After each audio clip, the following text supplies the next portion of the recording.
Broadcasting from the ARN Racing Studios in Southern California, a turn for media company, ARN Los Angeles. This is ARN, the American Racing Network, the Motorsports Authority. Now, drivers, start your engine! You're shifting gears on ARN with Alan Bailey. Well, there goes the neighborhood. You name it, we got it. NASCAR. He's going to do it. He's going to win the race and the NASCAR Sprint Cup Championship. California's Kevin Harvick does it. Holy cow! IndyCar. Will Power is an IndyCar champion. Thank you for Drag racing. Jason line red lights and gives it away. Erica Ender Stevens becomes the 17th champion in the history of funny car with a hammer down throw run. Supercross. Cam rocks it to the finish line. He wins the season opener here at Angel Stadium. And so much more. So get ready. You're shifting gears on ARN with Alan Bailey. That you are, my friends. Welcome on in. You're shifting gears right here on the American Racing Network. I'm Alan Bailey, at the Alan Bailey on Facebook, Twitter, and Instagram to all you tweeters out there. I know you're out there. I've been getting them. You're angry at me. We'll get into it. I like it. I like it when you guys have that thing called, passion. Crazy, crazy concept. Just having passion for what you're talking about. Who would have thought it? Yeah, but I like it. I like it a lot, actually. Lots of stuff coming up on the program tonight. Graham Rahal, driver of the number 15 Verizon IndyCar, going to be checking into the program. Had a chance to catch up with him earlier today, actually, out in Los Angeles. We're going to go ahead and play that for you, and it was a very interesting conversation. He had some very candid comments about racing at Fontana this weekend for the MavTV 500. We'll talk about that. Also, last week, got a chance to catch up with Simon Pagenaud. I know some of you didn't get a chance to hear that. We're going to be replaying that for you. Interesting comments as well about the heat and about everything going on in IndyCar right now as well. Also going to be talking about Danica Patrick and rumors floating around that she will end up in the Hall of Fame at some point, and more rumors persist that she's going to be back at Stewart-Haas Racing next season.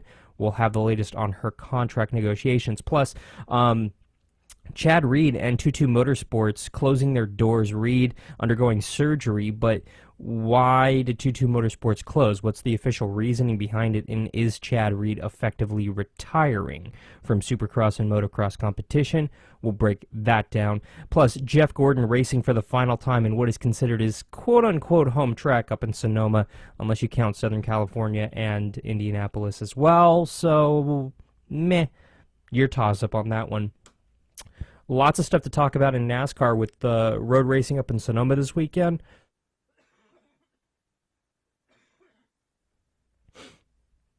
Plus, the next three races in NASCAR, very interesting because you have Sonoma, you've got Daytona, and you've got Kentucky. Those three completely different racetracks as it is, but Kentucky, new rule package. More or less, it's the rule package we're probably going to see in 2016. NASCAR wanted to more or less roll it out, give it a try.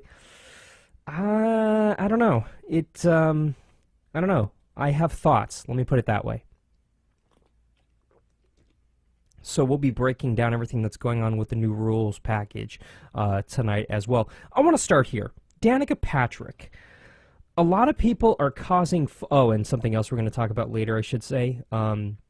Or I forgot to tell you, the fact that NASCAR issued a statement about the Confederate flag, and there's rumors persisting that the Confederate flag might be banned from NASCAR tracks. And there's very much two different sides to this story and two very different opinions on this one. I land on one heavily, and it might not be the popular one. Yeah, we'll break this down a little bit later on. Trust me, this one... this is going to get interesting. I can feel it. But the big question basically was for Danica Patrick going into 2015. It's a contract year for her, meaning that she's either going to renew with Stewart-Haas Racing and be back in 2016 and beyond, or she's going to end up somewhere else, possibly not even in NASCAR. And this was kind of a huge question mark because you look at her on-track success, There is none. She has a handful of top 5s and a handful of top 10s, period. There's nothing that really puts your arms up and goes, yeah, Danica, she's got such great potential. Because there really isn't. If you actually take away her Daytona 500 pole a few years back, there really isn't a whole lot to shake a stick at, figuratively speaking. So I understand the mentality of, well, why are we having this conversation? Because, trust me, I fully understand. I fully understand. You look at her stats, she's been racing, well, she raced 10 races in 2012, didn't really get any good runs that year. Rookie season, not really that great. So, yeah, 2013, her first full-time year, she had a single top 10, and she had her only pole at the Daytona 500. You look at her last year, 2014, 3 top 10 finishes. Okay, better. This year so far, she has 2 top 10 finishes. Her best finish, 6th so far. She does not have a top 5 finish. I misspoke earlier. My apologies for that one. So, what are we talking about? You look across the board in her nearly 100 starts in 4 years. She has 97 starts so far in her NASCAR Sprint Cup Series career. And in those 100 starts nearly, she's got 6 top 10s, a single pole. She's only led 22 laps, most of which at restrictor plates or under caution. Sorry to say, Danica Patrick fans. Her average starting position is 26.6. Her average finishing position, 24th. And as much as this pains me to say it, she is the most successful female driver in NASCAR history. So far. I need to put that asterisk on there. So far. Because, frankly, we don't know. We could have another, quote-unquote, Danica Patrick coming from Boise, Idaho, or anywhere in the United States and bust through and set the world on fire. We don't know that. And I fully believe that there's a female driver out there that is more than capable of not only winning races in the Cup Series, but winning championships. We, frankly, simply haven't done it yet. No team owner has gone, yep, I'm backing so-and-so female driver. That's what I'm doing. So that's something that we're not discussing yet. We're talking about Danica Patrick. And according to Stephen Cole Smith at motorsports.com, Patrick has won a spot in the NASCAR Hall of Fame already. Unfortunately, I kind of have to agree with him. Take a listen to what he wrote on motorsports.com earlier last week.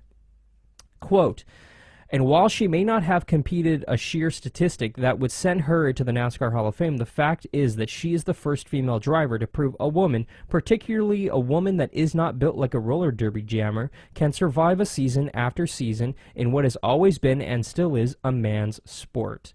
That shows competitively and a slot in the NASCAR Hall of Fame. I contend that's plenty for a pioneer. I'm not remotely saying that her situation mirrors the struggles that Hall of Famer Wendell Scott faced as the first black driver to make a living in NASCAR, but there are similarities, unquote. Okay. Honestly, and I'm being honest here, he actually does make valid points here. Because Danica Patrick is doing something that women have attempted but haven't been able to do yet. Shauna Robinson was the one that did it before her most recently, and she ran a handful of races for 2 seasons, really. She was not qualifying, and Danica Patrick, better or worse, has actually qualified for races, period. Yes, the beginning of her career, she had to go out there and qualify for races, and it was kind of rocky. But overall, she's actually gone out there and proved that she can do it. And trust me, I have my reservations about Danica. I don't think she's the nicest person in the world because of things I've experienced at the racetrack, situations that I have seen. I don't think she's the nicest person in the world by far. I think it's kind of a show. But as a racer, I'm very much on the fence because on the one hand, she really hasn't proven herself in any form of racing she's been in. She has a single win in IndyCar that was basically given to her, and I'm using that term purposefully, given to her by the driver who was leading because he thought she was a lap down. I mean, that's her only win in IndyCar, and that's basically her only major win of her career. And what defines a winner? What defines a champion? Winning. She hasn't done that. I think she has potential. I really do. I really, really, really do. My problem is this. I think, frankly, she lacks the upper body strength. Because what everybody wants to believe, these cars are very difficult to drive. There's a reason it's called manhandling. Danica's very petite. She's very tiny. I wonder if she's physically struggling to get that car around the racetrack. And I think she's gotten stronger. I think she's gotten better, and her statistics certainly prove that. But I think that Stewart-Haas Racing clearly is working through some things. Yes, there are two cars of Kevin Harvick won the championship last season out of that stable. Kurt Busch made the chase. Kurt Busch and Kevin Harvick are in the chase in 2015. Yes, but Danica Patrick and Tony Stewart have struggled immensely for the last 2 seasons. So I question whether or not that car's up to par. And if your car's not up to par, you can't be up to par. So that's why I think we need to kind of reserve reservations on Danica's career a little bit, because she hasn't had that perfect season. And you have to have perfect seasons in order to contend for wins, let alone get a win. That's something that you seriously have to stop and think about. Now, looking at everything that's going on with her contract, there are 2 hurdles with her right now: finding a new primary sponsor and extending her contract. And Stewart-Haas Racing came out and basically said, yeah, we're good. Stewart-Haas Racing Executive Vice President Brent Food said in an interview yesterday, quote, "It's a huge focus of ours on a daily basis. We have a team working on it. From a timely standpoint, we'd like to have something done by the end of the summer, in vision with her partner, and feel confident we're able to get that done," unquote. Now, you remember back in April, GoDaddy announced, hey, we're done. We're getting out after this season. And they're restructuring their organization. Danica has been a driver of theirs for the better part of a decade, over a decade, but they've engaged in several conversations with prospective sponsors, according to Stewart-Haas Racing. So if they think that, if they're trying to get it done by summer, then it's happening, period. And frankly, if you look at it from a driver standpoint, if you look at it from a sponsor and team standpoint, it makes perfect sense to re-sign her. Not only is she very charismatic and can she actually sell a product like GoDaddy from that side, but she can also work the media very well. She's a very good interview, period. And she's very entertaining. She's a fan favorite, so she's always going to sell the t-shirts. She's always going to put fans in the stands. And frankly, I've never seen more little girls, and women for that matter, at the racetrack, period. That's what NASCAR needs. That's what a sponsor wants, because they're not wearing Danica Patrick's face on their shirt. They're wearing a GoDaddy jacket. They're wearing a GoDaddy hat. They're carrying around the GoDaddy car. That's what they're doing. Little girls are playing with the green GoDaddy car, which I actually very much like. I think it's very cool to break that gender stereotype of pinks and purples and pastels. Yeah, give them green. Go, girl. So it's overall, it's a great thing for NASCAR. It really, truly is. She's a marketing machine. And yes, Stewart-Haas Racing wants her on their team because sponsors are attracted to her. It doesn't matter that she finishes 20th or 30th every single week. It matters that she shows up and that she puts on a decent show, period. And that's what she does, more or less. So that's something that we have to keep in mind here. Now, whether or not she'll actually contend next season, this season, we don't know. I mean, period. There's just so many variables, it's not even funny. So ultimately, we'll see what happens here. We'll see what happens. Okay, we're going to go ahead and step aside here. When we get back on the other side, driver of the number 15 Honda in the Verizon IndyCar Series, Graham Rahal, going to be joining us, talking about not only the MavTV 500 weekend at the Auto Club Speedway this weekend, but also racing at the Auto Club Speedway and what a start time of 1 o'clock in the middle of the summer is doing on the schedule in general. It's kind of weird. And yeah, he and I, we're both getting married this winter. and I kind of talked to him off mic a little bit about the marriage and or not about the marriage, but planning a wedding. This might be a newsflash for you guys. I don't like planning weddings. They're not fun. It's very tedious, very crazy, very ugh. I swear, I thought making them fall in love with you. I thought finding somebody and making them fall in love with you. I thought that was the hard part. I was lied to out of the teeth. I don't like it. Seriously. Not a fan. Not a fan of this whole getting ready to get married thing. Can I just show up and say I do and then call it a lifetime, literally? All my friends, family there, we all, we all drink and eat, the end, dance a little bit, get presents. Can we do that? Tell embarrassing stories? We know that's coming. Ho, ho, ho. And no, I'm not live streaming my flipping wedding, so stop sending me those emails. Seriously. I'm not doing it. I'm not doing it, and no, you guys aren't invited. You know who you are. You know who you are. We're keeping it small. Family only. That's what we're doing. We're going to go ahead and step aside here. When we get back, driver the number 15 Honda in the Verizon IndyCar Series, Graham Rahal, going to be joining us. Don't go anywhere. You're shifting gears right here on ARN, the Motorsports Authority. Sick of bad race coverage or none at all from those other networks? Make ARN your one and only for all things motorsports. ARN, the Motorsports Authority. Dwayne Johnson here. The earthquakes you see in movies are one thing, but real life is a completely different animal. Just because you can't predict an earthquake doesn't mean that you can't prepare for one. In the event of a real earthquake, you should drop, cover, and hold on. Visit ready.gov/earthquake and practice what to do to keep you and your family safe in the event of a real earthquake. And you'll be seen as a hero by your family and your loved ones. Brought to you by FEMA and the Ad Council. Hey guys, it's Alan Bailey, and I wanted to tell you about when I first got started in broadcasting. Something that I tried to do was I tried to build my own website with one of these free website builders, and it was really bad. I ended up spending hours and hours working on this site, and I didn't get it the way I wanted. I hated the colors, I hated the options, I hated everything about it, but I needed a website. So reluctantly, I launched the website, and it wasn't good. I didn't get any business or any traction from it. The website was horrible. In order to put a .com on there, I had to pay all these huge fees and all these hidden fees. Once I got past all the fees, it would have been thousands and thousands of dollars for just a very simple website. So I ended up taking it offline. Fast forward years later, I called Apollo Aesthetics. When I was getting ready to build my personal website, I decided to heck with it. I'll spend the money. And I didn't care how much it was, anticipating spending thousands and thousands of dollars. And then, when I got the quote from Apollo Aesthetics, boy was I shocked, because the price was super, super low. Monthly payments with a low down payment.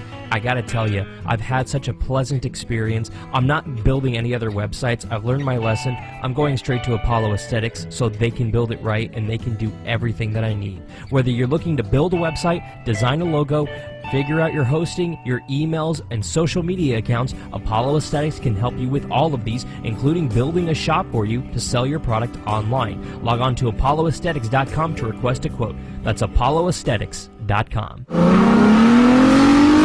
Shifting Gears on ARN is powered by Stash Feed. Get the feed. Log on to stashfeed.com to see what you've been missing and get the feed.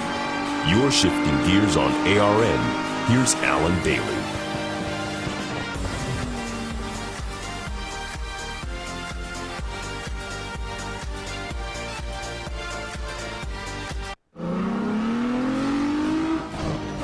Shifting Gears on ARN is powered by Apollo Aesthetics. Log on to apolloaesthetics.com to get a quote for your new website today. You're shifting gears on ARN. Here's Alan Bailey. Getting ready for the MavTV 500 this weekend at the Auto Club Speedway in Fontana, California. Graham Rahal, IndyCar driver extraordinaire, and you've been kind of busy. You've been all over Southern California this week. Yeah, it's been good. I've been all over the states, I feel like. I started this week in Tennessee, then I got to go to Ohio for a day and a half, then out here and been doing media. So, it's been good. I'm looking forward to getting in the car and going running and get racing. But, this is a big weekend for us, 500 miles, Auto Club Speedway. It's going to be a hot one. It's going to be important points. We got to do a really good job here, and I'm looking forward to it. Well, this weekend, normally, well, for the last few seasons, it's been the season finale. This year, it's not, and instead of a night race, we have a 1 o'clock start. So that's going to kind of throw these cars for a loop. But what do you do as a driver? Because you can't have a water bottle or anything like that. You can't really add extra weight like that. What do you do to try to keep cool in that car? You can't. You can't. And so you just have to prepare the best that you possibly can. We can put drink bottles in. They're small, maybe... gosh, I don't even know if you could actually get a liter of fluid in there, but you try, do the best that you can, and stay way hydrated before the race. You're going to sweat it all out anyway, so you just try to do the best that you can to just prepare yourself before the race even starts. What do you do, like, the day before, the morning of? Because the 1 o'clock start, it doesn't give you a whole lot of time. Do you just, like, eat a bunch of bananas and just drink as much water as humanly possible, or what do you really do? No, well, I don't really, I try to think, that my physical shape is an advantage. I mean, I'm a bigger guy, right? I'm, 6'3", 6'2 and a half, 6'3". For an IndyCar driver, that's kind of unheard of. There's only two of us that are, like, the same size. But, I just try to drink a ton of Gatorade, a ton of water. I typically like something with a little bit of sugar in it. So, Gatorade works, the G2 works pretty well for me. It's what I also put in my drink bottle typically. But you just try to eat something pretty bland, pasta, with, maybe just a tomato sauce, something very simple to try to keep your energy up. But it's hard. I mean, it's hard. And 500 miles around here is 250 laps, a long time around Fontana or Auto Club Speedway. So, we're going to have to make sure we're on our game. And, I mean, the hydrating's already started. It starts far before the actual race weekend begins. And you look at the Auto Club Speedway, it's such an amazing facility. It hasn't been paved since it was built in the 90s. It's the original track surface, and literally from the wall all the way to the grass you can run, and there's grooves everywhere. What's it like for you guys? Because going out there 200 miles an hour with that kind of grip, it's got to be intense. Yeah, it's hard. I mean, the track in recent years I think is getting a little bit rougher. So for us, it's no longer kind of run around the white line. I think you'll see the majority of the guys will be, third, fourth, fifth lanes up pretty much, or, trying to find some clean air, trying to get, where you don't have to turn the car nearly as much as you do if you're running on the lower radius at the bottom. So, it's definitely a tricky track, and then you add the heat into it is going to play a whole different role. And I think everybody's going to have to be focused really hard on, staying on the game and, putting the right amount of downforce on, and, when you use your tires and being smart about all that stuff. It's going to be a very, very tricky day. No doubt about it. And, you look at it, 6 races left, you haven't rattled off that win yet, which is frankly a surprise, but those Chevys, they're just so darn fast this season. Yeah, we're not going to beat, I would say at this point, I don't know that we're going to beat a Chevy, just in outright pace. So we're having to play it extra smart, and, and I think we've had a really good year. Would I have liked to get a win by now? Yeah, absolutely. But, I think we've really maximized the opportunities that we've had. And, you look at Toronto, and, we had a good run of it. We tried to, make an early strategy call there, which ultimately just helped Newgarden win the race because we pitted first and he stayed out. He kind of did the opposite of what we did. And when I pitted really early, I thought I was early enough nobody would follow me. And then the next lap, everybody pitted. So it really hurt us. But, that's the way these things go. And, like I said, I'm just, I'm looking forward to getting out there this weekend. And who knows, maybe we can pick up a win here. I think the ovals definitely favor the Chevy, but you never know what can happen. The constant theme that we see at Auto Club is it's all about your fuel strategy and when you pit. And do you think that you guys can kind of play the strategy a little bit and sneak away with a win? Yeah, I mean, I would say fuel strategy always going to be very similar. It's how you keep your tires underneath you, how long the tires last. That's going to be the biggest. I think that's going to be the biggest key all day. And we're out here in Southern California. You've been in town for a few days. Have you had a chance to do anything fun? We know you've been all over the media and doing a media tour out here, but have you had a chance to maybe go to the beach or just get a little R&R in? I wish, but no. I spent a lot of time out here, though, so it's not really anything new for me. I mean, with my fiance Courtney being out here, I'm spending probably about half my time in in Southern California. So I'm not really, even when, last night after doing a whole bunch of media stuff, I had to rush down to Costa Mesa for Courtney's birthday dinner with all her family and stuff. So there's not a whole lot of time just to do nothing. I wish there was, but at least it's a Saturday race, 1:30 start. So Saturday night, Sunday, I'll have some time to chill out. You have to plan your fun. That's the thing that's always interesting about this lifestyle. And you are getting married later this year. Are you kind of getting drug along to these, picking this pattern out, planning stuff, or are you just leaving that up to her? Yeah, I wish I could just leave it up to her. I'm trying. I've tried hard, but I thought my job was over after just proposing, and I've quickly found out that's not the case. So unfortunately, I'm getting pulled into this stuff a lot. I feel your pain. I'm getting married in November myself, and it's you would have thought that was the hard part, getting her to love you, and then here's where it gets easy. No, this is a nightmare. Yeah, it sure is, but it's all good. We'll let it fly, and I'm excited to get it behind us and move on. But she and I got a lot of racing left this year, and she's got even more. So we're definitely focused on this stuff right now and trying to do the best that we can. I mean, in IndyCar we got 2 months really left in the season, and we need to absolutely maximize every single one of those events. And so that's still been my focus. Absolutely. And you look at your co-team owner, David Letterman. He recently hung up the mic, if you will. And with that, has he been around the shop more? Have you seen him at these tracks more, or is he just kind of keeping his normal schedule now? No, well, I mean, we haven't seen him anymore yet, but I think he'll be around some more, in the coming months. It's hard for Dave, I think he's been working so hard for so long. He retired finally, but, he still has a lot of people pulling him in a lot of different directions. So, I'm excited for, what the future has in store as far as having him out there more, being a bigger part of it. But right now, I think he's probably just enjoying the early stages of retirement. He's enjoying those milkshakes from Steak and Shake, right? He's got to be at this point. He better be. He better be. That's what's helping fund this thing. I need Dave to keep eating. Well, I can imagine, that's a pretty good place to eat. So I imagine you had to head down there a few times. Oh, yeah. When I'm back home, we do for sure. And, I got a massive sweet tooth, so definitely a good shake is hard to beat. And a good burger, there you go. Well, good luck this weekend out in Auto Club. Good luck in these final handful of races. This season's going to be wrapped up pretty quick. You're going to be up in Sonoma in about 10 seconds flat. So good luck, stay safe out there. Stay cool this weekend. Sounds good, thank you. That is Graham Rahal, driver of the number 15 Honda in the Verizon IndyCar Series right there. Had a chance to catch up with him. Some friends from the Speedway, from Auto Club Speedway, went ahead and gave me a call, and they said, hey, Alan, do you want to come to L.A. and hang out with Graham, and we'll take you to lunch? Well, if I have to. It's for work. Yes, of course. Yeah. It was actually very fun. Thank you to the Auto Club Speedway and to IndyCar for picking up the tab on that one. And for Graham, Graham and I, it was only a handful of us there. It was really nice, actually. And we got a chance to kind of talk off mic a little bit. And we got really personal, actually. And it was really cool, actually, because he was saying that he's flying all over the place. He literally doesn't know what time zone he's in half the time. That is just...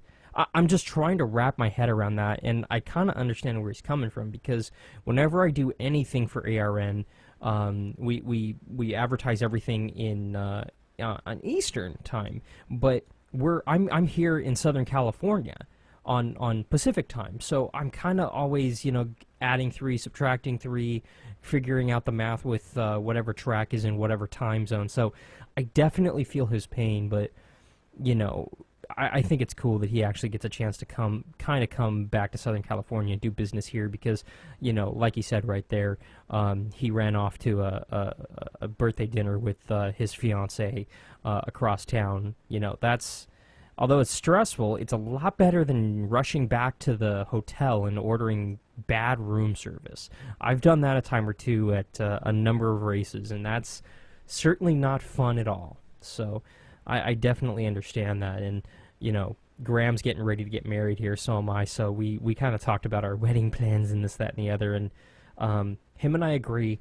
What the heck is the difference between a wedding invitation, a save the date, and an invite? Those are 3 completely different things for some reason, yet they all serve the basic same functionality. Shenanigans. I call shenanigans. That's insanity. Let's stop that right now, and I'm not even joking. It needs to stop. What do you think about Graham Rahal right there saying we're not catching a Chevy? That was very interesting. And frankly, when I asked him that, he literally kind of threw his head back and rolled his eyes like, oh, man. Yeah, we're not going to, and then just answered the question. So you can definitely tell it's on his mind. It's something that's extraordinarily frustrating. And at that moment, I honestly thought he was going to laser beam me to death. Like he just gave me this glare like you had to ask. And sorry, pal, I had to ask. And yeah, the Chevys are on fire this season. I don't think Honda's really necessarily off this season. They're fast. Graham in particular, he's 5th in points right now. But just something about those Chevys are just that much faster. I don't know if it's the aero package or the engine package or both, but it's definitely something going on over there at Chevy that's a lot better than everybody else right now, and it's very obvious on the track. So what we'll go ahead and do right now is we'll go ahead and step aside. When we get back, I was at an Angel game last week, bumped into Simon Pagenaud. I'm not even joking you. I bumped into the guy, literally, and we found a quiet spot, and I pulled out the old cell phone and got a chance to catch up with him. Take ARN anywhere. Download your favorite ARN programs on iTunes. Keyword search ARN and listen online at arnrace.com. Hey guys, it's Alan Bailey, and I wanted to tell you about when I first got started in broadcasting. Something that I tried to do was I tried to build my own website with one of these free website builders, and it was really bad. I ended up spending hours and hours working on this site, and I didn't get it the way I wanted. I hated the colors, I hated the options, I hated everything about it, but I needed a website. So reluctantly, I launched the website, and it wasn't good. I didn't get any business or any traction from it. The website was horrible. In order to put a .com on there, I had to pay all these huge fees and all these hidden fees. Once I got past all the fees, it would have been thousands and thousands of dollars for just a very simple website. So I ended up taking it offline. Fast forward years later, I called Apollo Aesthetics. When I was getting ready to build my personal website, I decided to heck with it. I'll spend the money. And I didn't care how much it was, anticipating spending thousands and thousands of dollars. And then, when I got the quote from Apollo Aesthetics, boy was I shocked, because the price was super, super low. Monthly payments with a low down payment. I gotta tell you, I've had such a pleasant experience. I'm not building any other websites. I've learned my lesson. I'm going straight to Apollo Aesthetics so they can build it right and they can do everything that I need. Whether you're looking to build a website, design a logo, figure out your hosting, your emails, and social media accounts, Apollo Aesthetics can help you with all of these, including building a shop for you to sell your product online. Log on to apolloaesthetics.com to request a quote. That's apolloaesthetics.com. I wasn't prepared to be a caregiver to Mom. I had no idea how hard it would be and what I would need to know. Things I never thought of, like how to improve her mood and ways for me to stay positive. Luckily, I found the Caregiving Resource Center from AARP. It had articles about the basics, but also information about the hurdles I was facing. Caregiving Resource Center at aarp.org/caregiving. Articles, tips, and tools to help you both care for your loved one and care for yourself. Brought to you by AARP and the Ad Council. Shifting Gears on ARN is powered by Stash Feed. Get the feed. Log on to stashfeed.com to see what you've been missing and get the feed. You're shifting gears on ARN. Here's Alan Bailey. No such thing as an off weekend for an IndyCar driver. Right now, I'm at the Angel game, and of all things, I bumped into Simon Pagenaud, driver of the number 22 Team Penske Chevrolet in the Verizon IndyCar Series. How are you? I'm doing great. Yeah, it's we're here at the Angels game, the Angels Stadium, which is an amazing stadium. I've never been here before, and it's pretty tremendous to be here with the representative of the Auto Club Speedway Fontana. Absolutely. We're getting ready for the MavTV 500 weekend next weekend out here in Fontana, and I mean, you're coming out here, and the first thing you notice is the heat. We're in the middle of an immense heat wave. It's 100 plus every day out here, and what's it like once you actually get in the car and you're out there on the track in this 100 plus heat? Well, there's two critical factors. First of all, the heat, the physical stress that you endure as a race car driver. You know, we've got this race suit, Nomex, and all this protection against fire. Well, it gets pretty hot in the race car, but I mean, we train hard for these conditions, and you know, when you get above 200 miles an hour, it's pretty windy, so you get a good fresh air. But For the car itself, it makes it very difficult. It's a lot more slippery when it's hot because we have a lot less aerodynamic effect from the air density. So the hotter, the more slippery it gets, and also the more we wear the tires. So it's certainly going to be a big challenge here at Fontana because we will see tire wear, but it's going to create great racing. That's the advantage. It's going to create good opportunities as well for those who prepare better than the others. So I'm expecting a great race, and this track actually is really good for passing, for good racing. It's probably one of the best oval we go to for that reason. Well, looking at the races in years past here, it's provided some of the best racing we've seen all season, and there's no reason to think that we're not going to see that next weekend out here at Auto Club. But you look at it with this new aero package, you think it's going to throw you guys a curveball, or is it just pretty much similar setup to what you guys would run here last year? I think it's going to be very similar in terms of racing. For you guys looking from outside, it's going to be very similar. For us, it's just a different handling. The car feels a little bit different, but we actually have more grip than last year because we have more downforce for less drag. So we go faster on the straight, faster in the corners. That's really the only difference. The other difference you might see is for the fans. Actually, is great. You get to see a difference between a Chevy car and a Honda car. So I think it adds some to the sport, some spice to the sport, and something to look at and then try to understand the airflow on the car and how sophisticated those cars are nowadays. Oh, no kidding. And you look at the speedway in general. Some people have said, as soon as you see a crack in a racetrack, you got to repave it. This racetrack has not been repaved, and the fans love it because it creates multi-grooves, and you can get cars 5 wide on this track, and it creates spectacular racing. And I'm of the belief, don't repave it ever. What's your opinion on the track? Absolutely, don't change it. It's the best package that we have. I mean, it's an incredible racetrack. Like I said, it offers the opportunity to go high on the high side. If your car is better there, then that's where you're going to go. But if someone's running high side, then you can go down low. And obviously you need to adjust your car. But you have the opportunity to run a different lane. You're not dependent on the guy in front of you where he's running. So it's not like Indianapolis where we only run one lane and you're very dependent on the guy in front of you. Here, it's a lot more open-minded. You have to be curious about lanes and try things, and I really enjoy that. Oh, no kidding.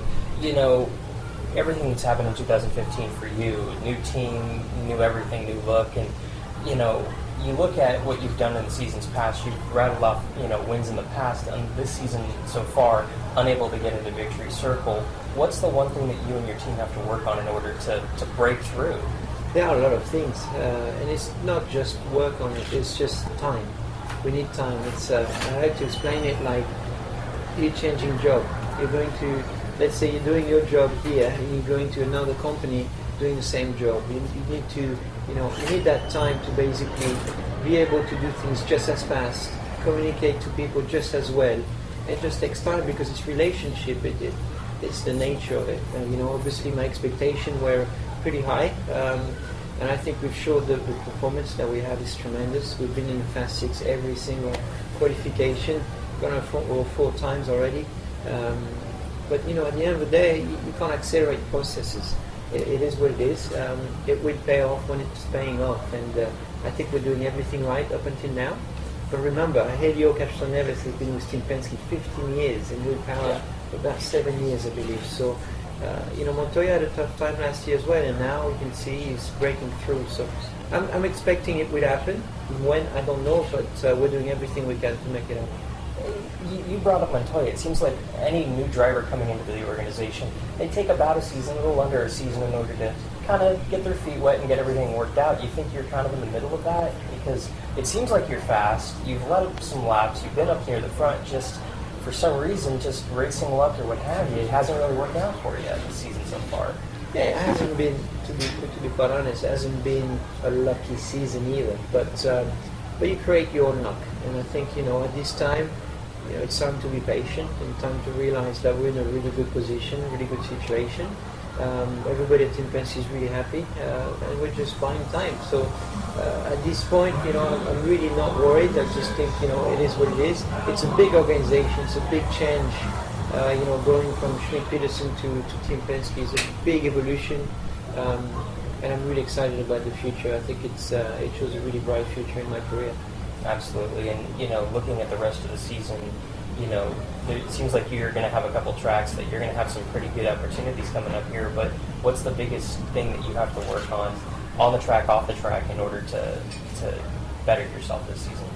I would say, it's not just one thing. It's a combination of a lot of things. It's, as a driver, you have a list of things that you have to do perfectly. It's out lap, in lap, restart, start of the race, positioning, saving fuel, being fast, going into your pit box at the pit stops, and making sure that you motivate your guys, my crew, my engineer, being on top of everything, and having this relationship develop.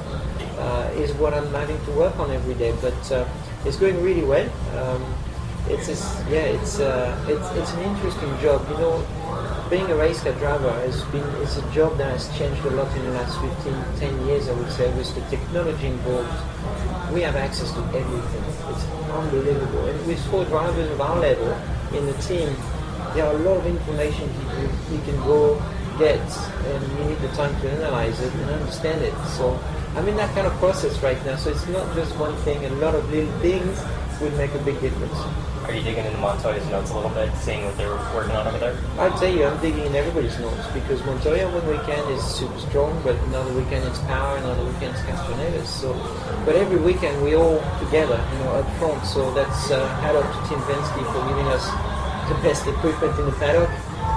But like I said, the talent of drivers makes you a better driver. All 4 of us, so it's pretty incredible. Well, you have a little under a week here before you got to get back to the track out in Fontana. So, any cool plans here in Southern California? Well, I'm actually going back to Charlotte tomorrow, home, and then I'm going to rest a little bit, do some training, but have enough weekend would be nice. The first weekend off in the last 10 weeks, so it would be very enjoyable. Then after the Fontana race, we're going to be staying here with my girlfriend Haley.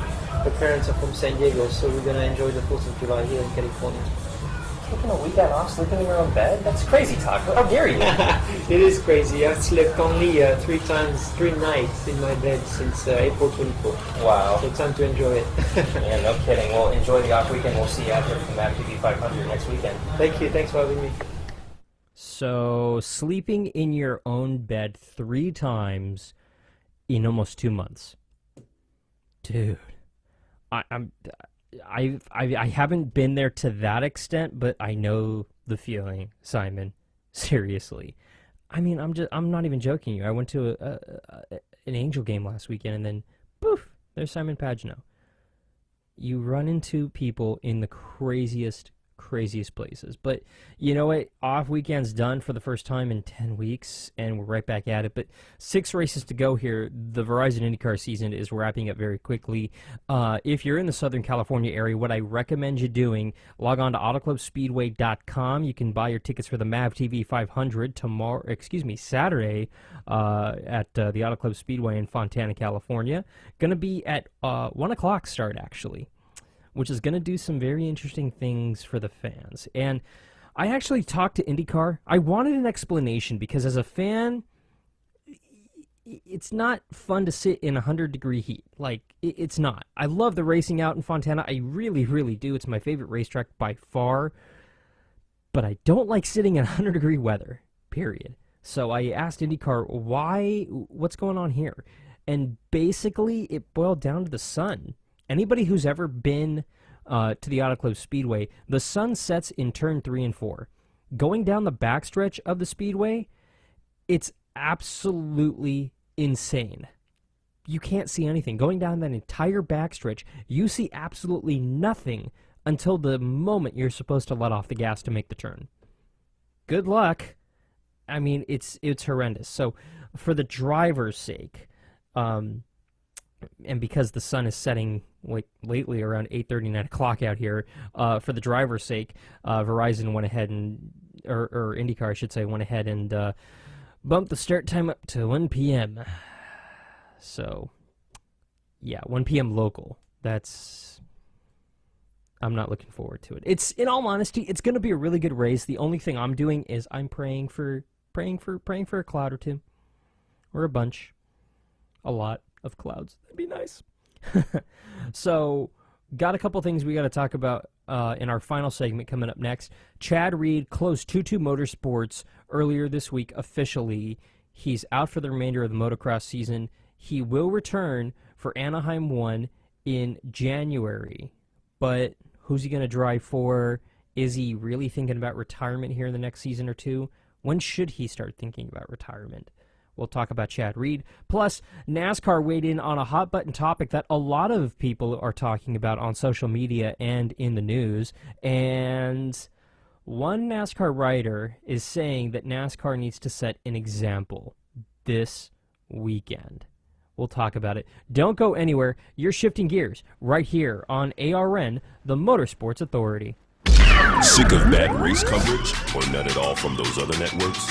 Make ARN your one and only for all things motorsports. ARN, the Motorsports Authority.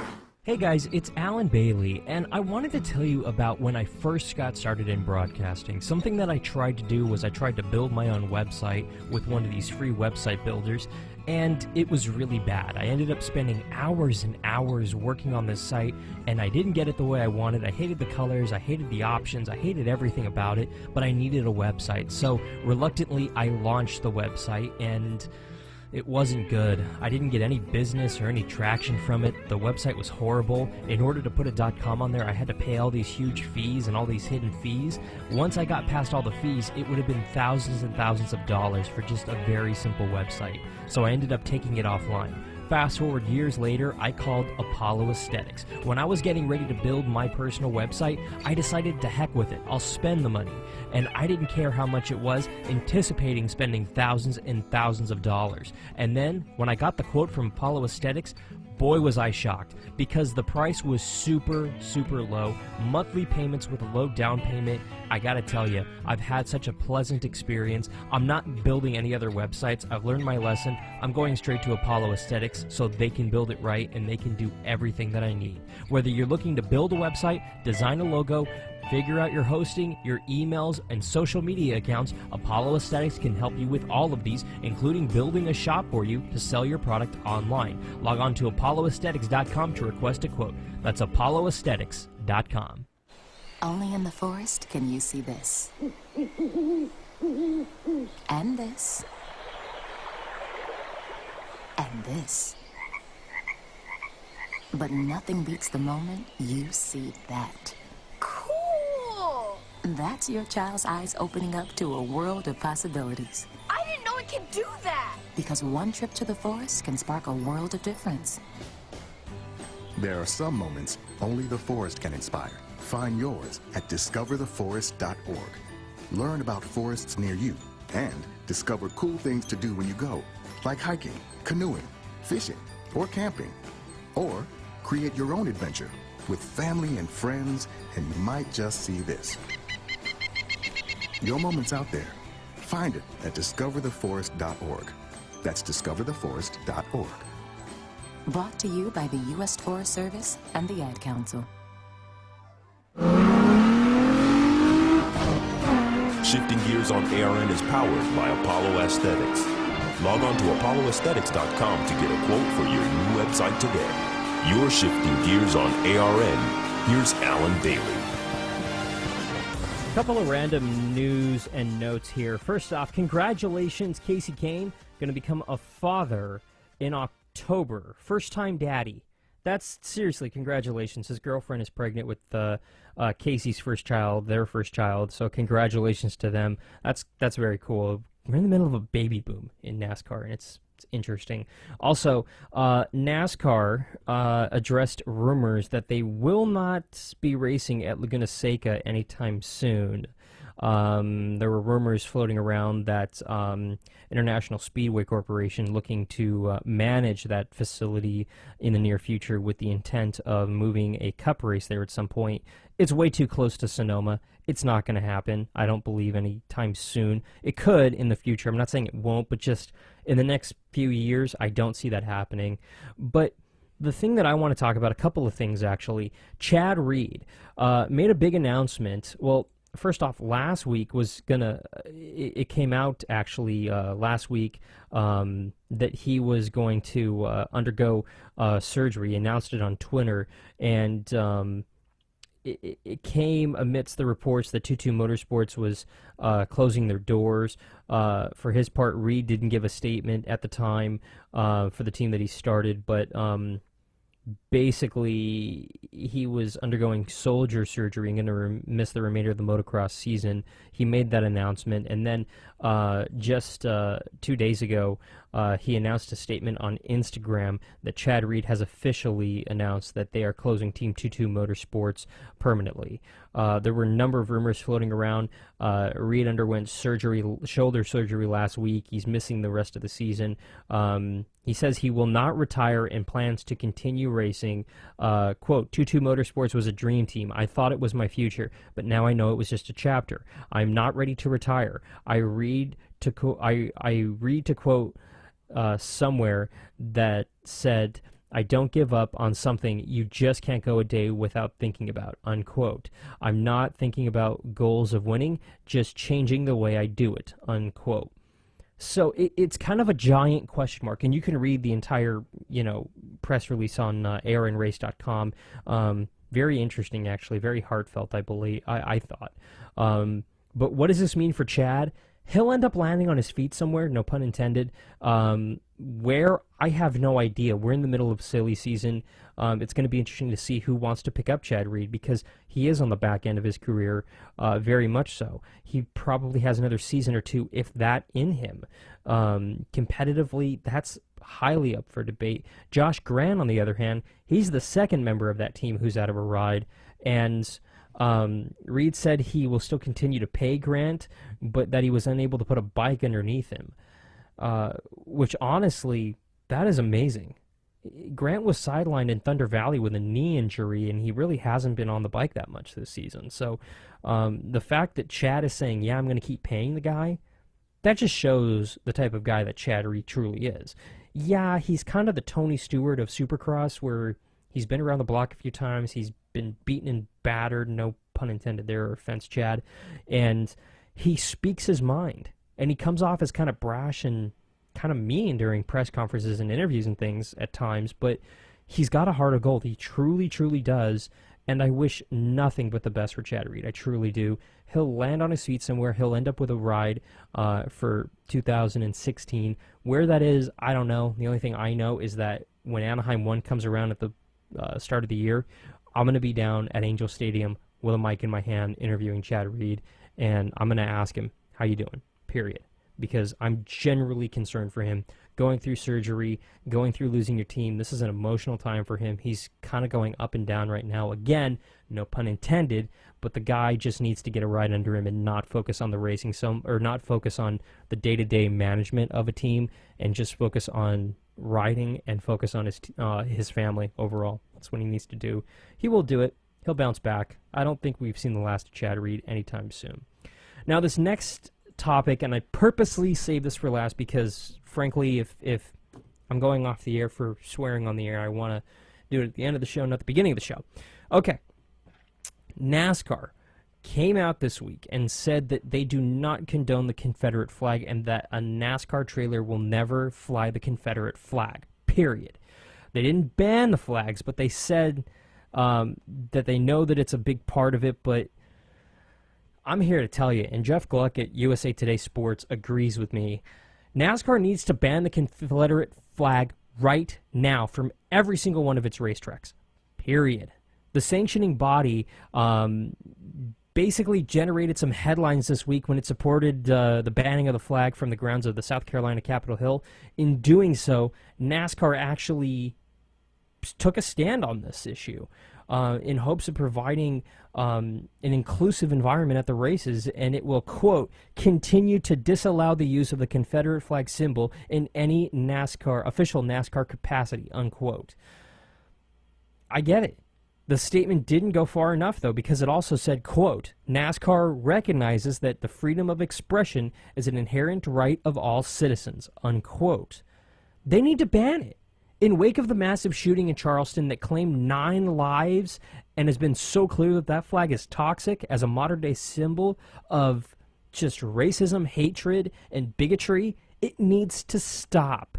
You walk through the infield of places like Darlington Raceway in South Carolina or Talladega in Alabama, the flag is spotted flying from almost every top of one of those motorhomes in the infield. It can be seen from TV cameras. It can be swept as the cars are showing on the racetrack. It's a sign that is not inclusive for anybody who believes, as 90% of the country believes now, that that flag represents history of oppression, racism, bigotry, and murder now. Period. Brad Daugherty of JTD Daugherty Racing, co-owner, told SiriusXM NASCAR Radio this week, it makes his skin crawl. It makes my skin crawl. It's disgusting. There's no other word for it. The thing that got me, and it's not the flag, because I can go a day without, viewing the flag. I'm here in Southern California. There's not too many Confederate flags flying in Southern California, thankfully. But NASCAR is not endorsing the flag. 3 years ago, a PGA star, Bubba Watson, the PGA emerged saying that they will not allow him to drive the General Lee car near it with the Confederate flag on the roof before or around the area. And NASCAR basically did the same thing. NASCAR said, no, Bubba, you can't come near the racetrack with that thing, period. In 2005, NASCAR chairman and CEO Brian France told 60 Minutes that it's not a flag I look at with any favorable, that's for sure. Yeah. NASCAR, they can order racetracks to not permit the display of any Confederate flags on track property, including from the tops of those campers. I think that it's more important to do that.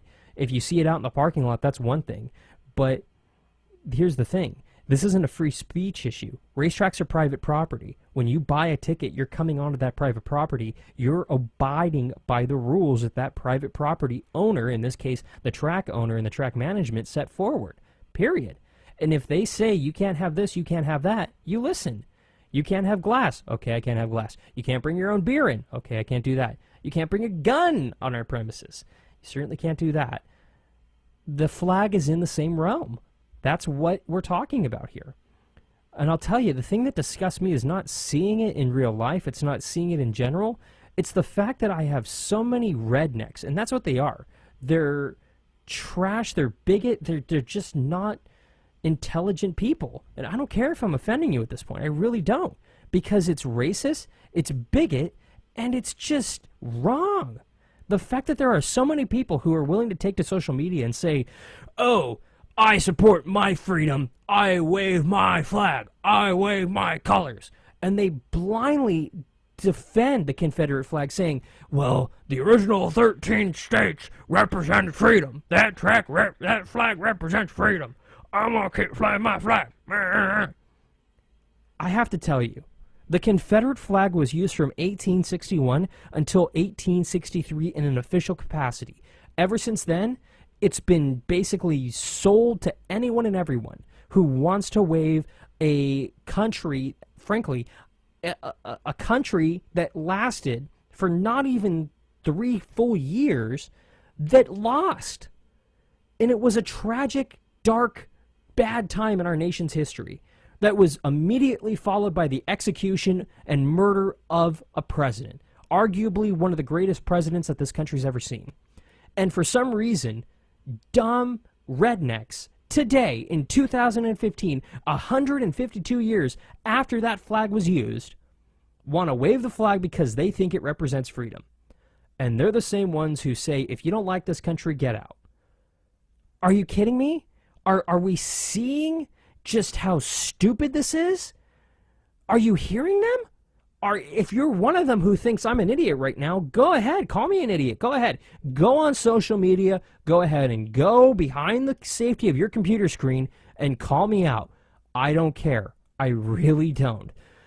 But you're wrong. And 90% of this country thinks you're wrong. 90% of this country does not agree with you waving that flag and you posting it on your social media. My entire timeline on Twitter and Facebook all week has been nothing but Confederate flags and how they're disgusted and how, oh, the General Lee's my favorite car ever.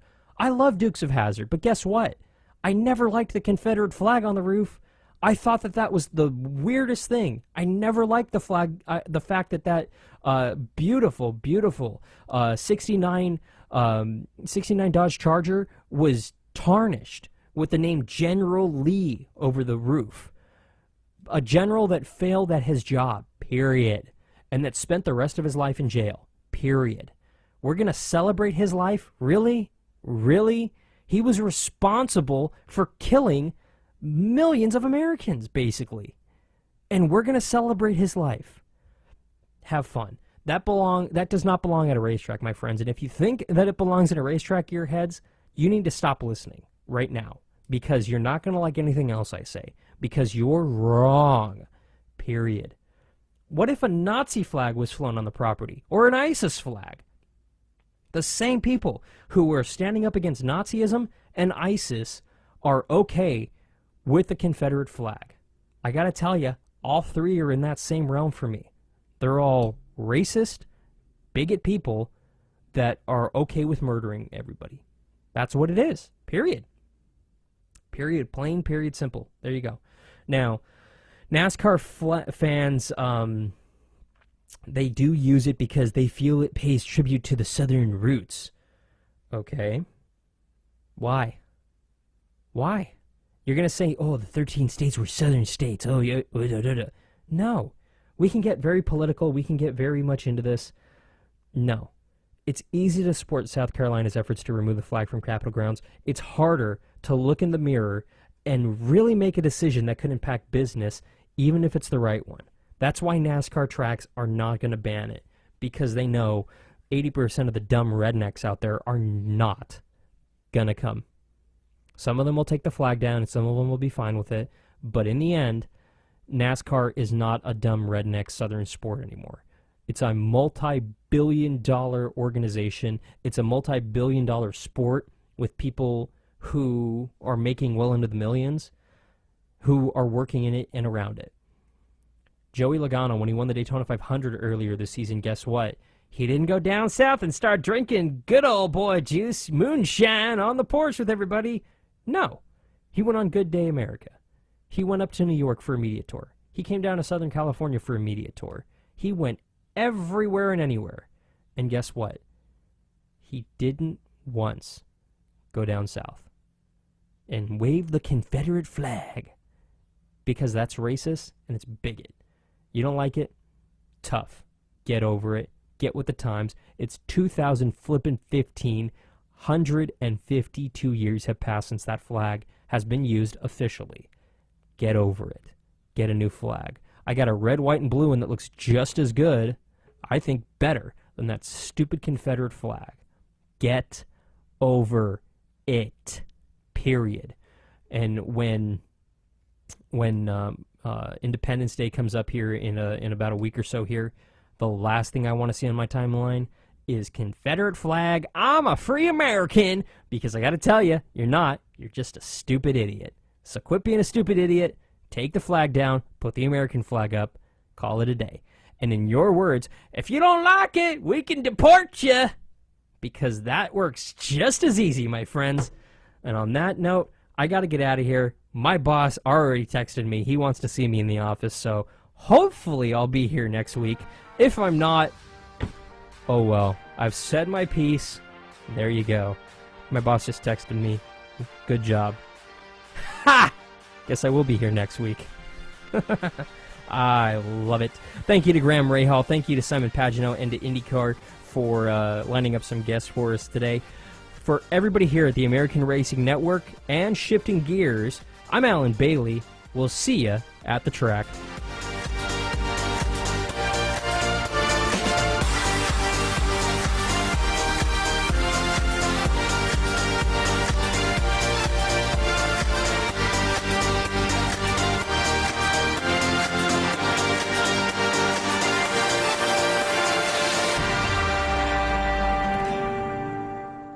Been listening to the American Racing Network, a turn for media company. This is ARN, the Motorsports Authority.